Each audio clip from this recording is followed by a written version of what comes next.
هنعمل مع بعض صينية فتة باللحمة خطيرة وكمان خفيفة عشان الحر. يعني مش هتبقى دسمة وتقيلة، لا هتبقى خفيفة كده وبشوربة لحمة وطعم وريحة خطيرة خطيرة. جربوا الطريقة دي هتعجبكم جدا. انا هنا عملت الفتة ورشيت عليها التقلية بالثوم والخل. بصوا الجمال والحلاوة، خطيرة تستاهل بقكم كلكم. يلا بينا بقى نعمل الفتة. انا هنا مقطعه عيش ومعلقه سمنه حلوه كده كبيره، وبحمص العيش على البوتاجاز من فوق، وهتني اقلب فيه عشان ما يتلسوعش مني. وكمان هعمل الفته برز بشعريه، وما تستغربوش طعمها بيبقى جميل جدا.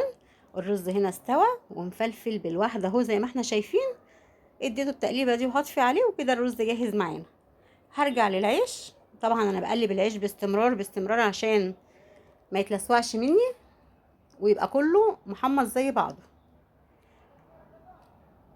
العيش اتحمص اهو معايا تمام كده.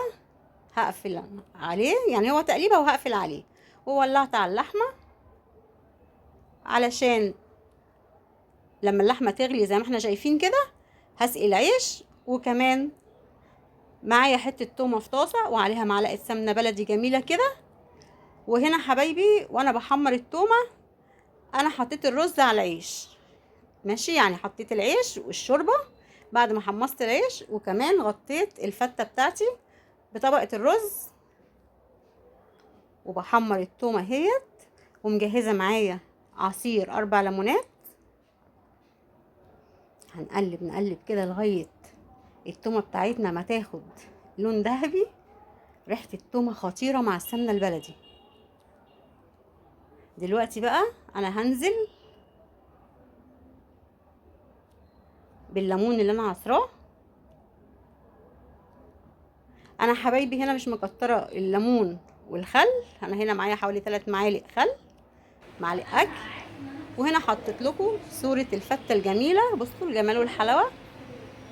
هحط بقى معلقة شوربة هنا بعد ما حطيت الخل والليمون على التومة.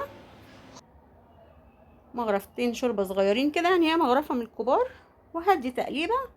ورشيت هنا التقلية على وش الفتة، وحطيت شوربة في حتتين لحمة. وكمان كنت عاملة جنبها جلاش. وألف هنا وشفا على قلوبكم، واشوفكم على خير.